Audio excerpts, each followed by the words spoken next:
Doctor Zakir Naik वो इस्लाम और conversion कर रहे हैं, क्योंकि इंडिया के अंदर जो हिंदूज हैं इस वक्त they take it very seriously, लोगों को क्यों मुसलमान कर रहे हैं, ये बेसिकली वो इसको ऑफेंसिव समझते हैं और वो समझते हैं कि ये गलत है। अब एमबीएस है तो पीछे भी बोला जिसको भी हज करने आना आ सकता है, कोई आपत्ति नहीं, पर यहाँ अगर आप पॉलिटिक्स करने आओगे तो मैं उठा के जेल में डाल दूंगा भाई। बिल्कुल वो तो उसका बिल्कुल। क्लियर स्टैंड है, आपको यहाँ जियारत करने और आना बहुत आइए अच्छी पहले। बात है ये। बिल्कुल आप बहुत एक इंटरव्यू उन्होंने दिया, उसमें कहा, आई थिंक और 1998 में मैं देख रहा था, और इस इंटरव्यू में कहा, उन्होंने कहा कि अगर उसामा बिन लादेन जो है वो इस्लाम के दुश्मनों के खिलाफ लड़ रहा है तो मैं भी उनके साथ लड़ रहा हूँ। तो ये जो ये पहुंचे वहां कतर की कान में अजान देने, वो वहां कौन सा हो जाएगा तो काम? 6000 लोगों का कत्ल जिनके हाथों से हुआ है, और लाशों को वापस नहीं जाने देते थे कि पैसा दो लाश का तब भेजेंगे। जाकिर नायक को बुलाया गया प्रीचिंग के लिए, और ये बात पूरे दुनिया में एक बड़ी बहस का मौजू बनी हुई है। उसी पर आज इंडिया ने इतनी टफ पोजीशन ली है कि कतर, सुनने में ये भी आ रहा था कि अगर हो सकता है इंडिया जो है वो अपने वाइस प्रेसिडेंट को वापस बुला लेंगे कतर से, अगर इस तरह की कुछ चीज़ है तो।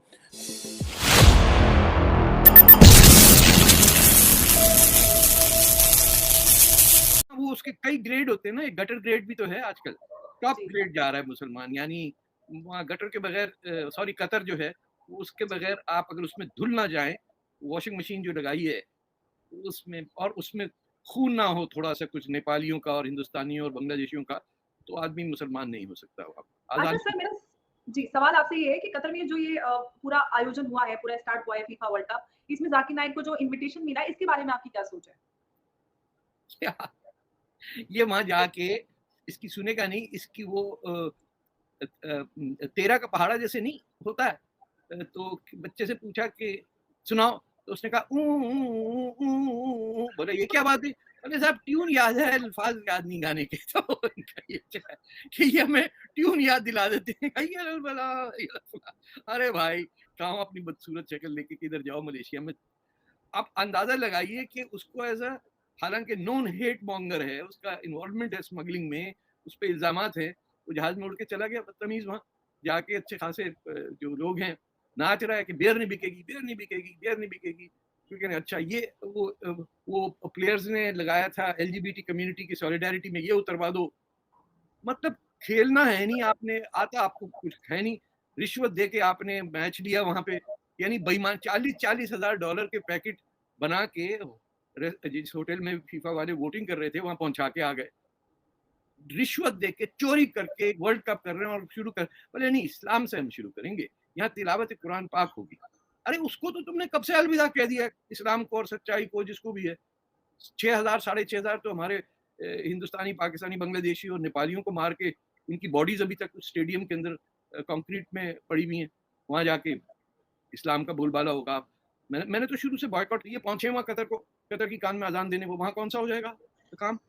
6000 लोगों का कत्ल जिनके हाथों से हुआ है, और लाशों को वापस नहीं जाने देते थे कि पैसा दो लाश का तब भेजेंगे। डॉक्यूमेंट्रीज बन गई हैं डिटेल के अंदर कि क्या क्या जुल्म नहीं हुआ।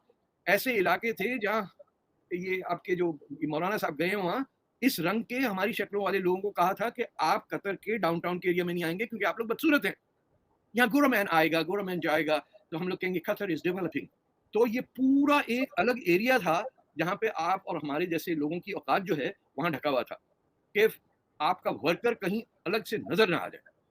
And that was a separate area जहाँ मर जाते थे लोग, उनकी लाशें वहीं पड़ी रह जाती थी, या कंस्ट्रक्शन में मारे गए ना। हमारा कोई पूछने वाला बांग्लादेश की government, India should take the lead in this. एक पीस टीवी करके ये चलाते थे जाकिर नायक जी। और इनको कुछ लोग एंजल ऑफ पीस वगैरह से इसके नाम दे रखे थे। राइट। हो सकता है जब शुरू में शुरू किया था तब एक नॉर्मल शुरू किया था, बट बाद में कहीं ना कहीं इनके तार जुड़े मलेशिया से, इनके तार जुड़े तुर्की से, जी। इनके तार जुड़े कहीं गल्फ कंट्री से, जहाँ से इनके पास पैसा सा आता रहा।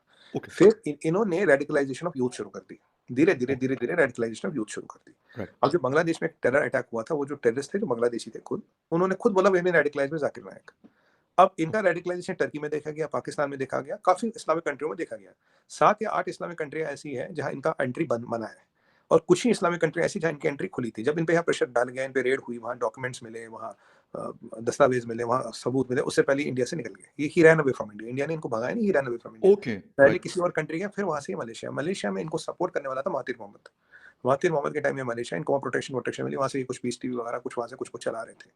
अब ये पर्सन है जिसके पास FEMA regulations, money laundering, terror funding, radicalisation of youth, और जी आईसिस की रिक्रूटमेंट में इसका बहुत बड़ा रोल था। आईसिस में जो यहाँ से थोड़े बहुत लोग हैं उसकी रिक्रूटमेंट में इसका रोल था। जी तो और ये नहीं तो भागता नहीं, देखिए अगर मतलब कहते हैं चोर की दाढ़ी में तिनका, वो भागेगा क्यों? अगर उसे कुछ नहीं है वो क्यों भागेगा? वो भाग गया। जी और काफी इस्लामिक कंट्रियों ने इन्हें वीजा देने से भी मना कर दिया, इंक्लूडिंग सऊदी अरबिया। सऊदी अरब ने इनको वीजा नहीं दिया, कहा यहाँ जी नहीं आएगा भाई। तो फिर ये मलेशिया ने इनको वीजा दिया, और इनके शायद मेरे का दो ही एक ऑप्शन खुले थे, मलेशिया टर्की। तो मलेशिया ने, इंडोनेशिया ने भी शायद इनको मना कर दिया, इंडोनेशिया ने भी आने नहीं थे, कहा यहाँ नहीं आओगे। तो मोहतीर का आप जानते हैं उसका जो कॉन्स्टिट्यूंसी साउदर्न मलेशिया में वो अपना एक जी ब्रांड ऑफ इस्लाम चलाते हैं, उसके कारण उनकी कॉन्स्टिट्यूंसी, उसके कारण वो चुन के आते हैं। मैं आपको जी एक चीज बताऊं, थोड़ा हटूंगा टॉपिक से 30 सर सेकंड के।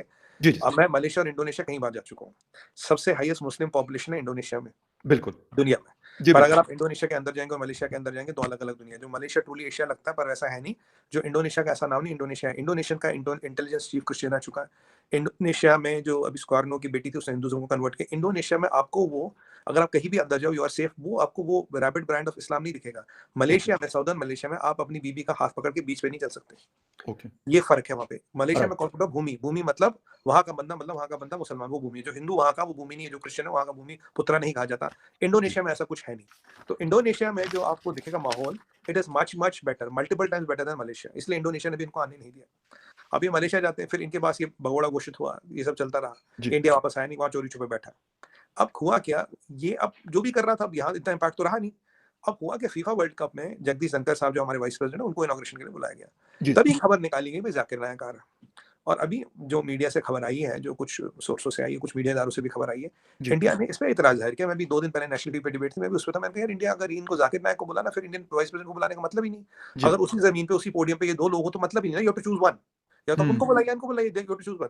फिर कतर का क्लैरिफिकेशन शायद आया है, I can not confirm, but मैंने भी कहीं पढ़ा है कि भाई हमने इनको ऑक्चुअली नहीं बुलाया, अपनी कैपेसिटी पे आए मैंने थे, भी यही कोर्ट ने बात बुलाया। पढ़ी है बिल्कुल एग्जैक्ट मैंने भी सेम यही बात पढ़ी जो आप बता रहे हैं अगेन, बट अभी मिनिस्ट्री ऑफ एक्सटर्नल अफेयर्स से इस पे कुछ कंफर्म आया नहीं है। बट जो हमने पढ़ा है कि कतर का कहना था भाई साहब हमने इनको नहीं बुलाया, ये खुद आया है और हमने इनको नहीं बुलाया। तो ये कंट्रोवर्सी वहां से शुरू हुई, क्योंकि जो इस पे कारकर्दगी है, और इसमें करीब करीब ऑलमोस्ट 6-7 इस्लामिक कंट्रियों को छोड़ के शायद हर कंट्री में ही is not allowed to go. Nobody wants him except Malaysia and all, क्योंकि ये this man is a perennial liability.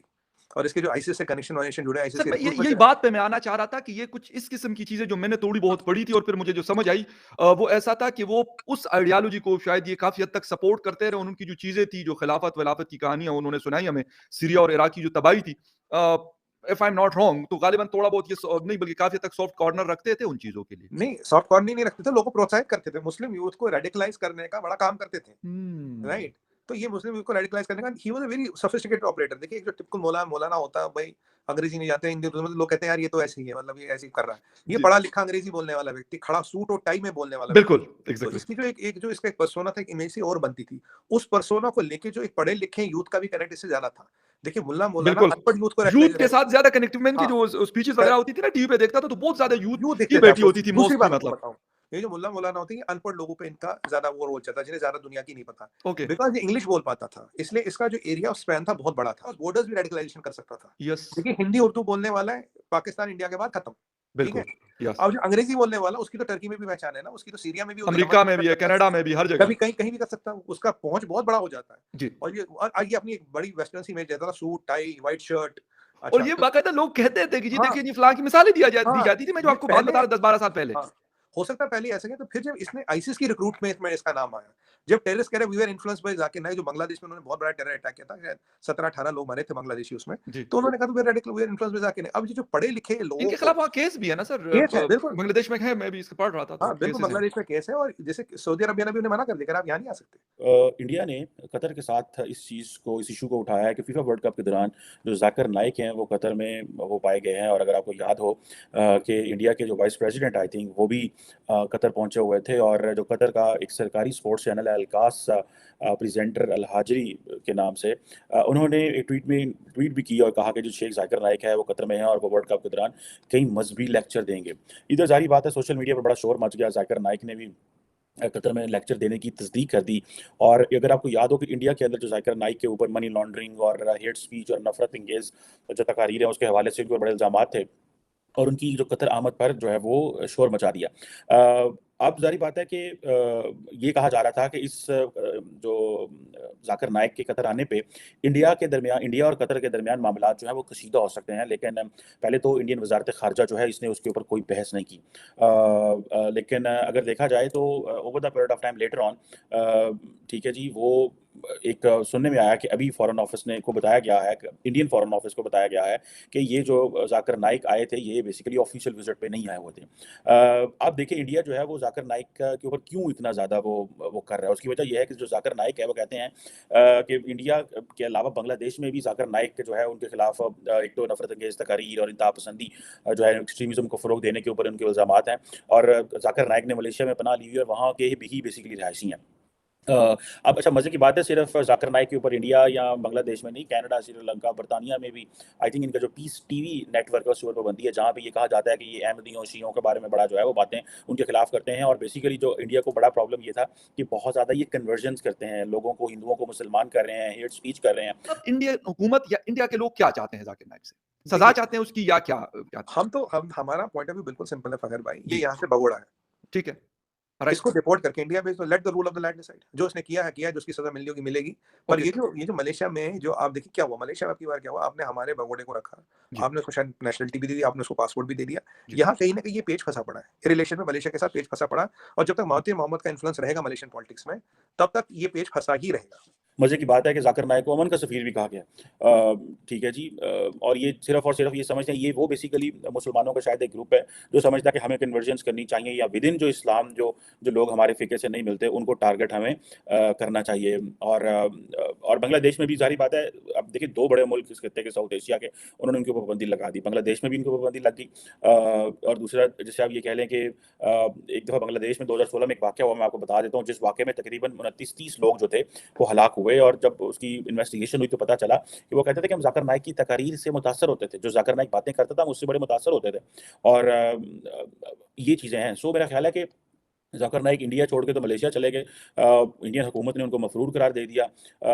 और मज़े की बात यह है कि 2019 में जब श्रीलंका में ईस्टर के मौके पे धमाका हुआ और तकरीबन 250 लोग जो मारे गए थे, तो उस वक्त भी डॉक्टर जाकिर नाइक की जो उनके ऊपर इल्जामात सामने आए और उनका चैनल जो है वो श्रीलंका में बंद कर दिया गया। तो अच्छा, इन्होंने जॉर्ज बुश को भी कहा था कि ये व्हाइट कॉलर जो है ये टेररिस्ट है। एक ये बात की तो 1998 में कहते हैं कि जी इन्होंने एक स्पीच की थी और उसमें इन्होंने कहा था कि ओसामा बिन लादेन इस्लाम के दुश्मनों के खिलाफ लड़ रहे हैं तो मैं इनके साथ हूँ। ये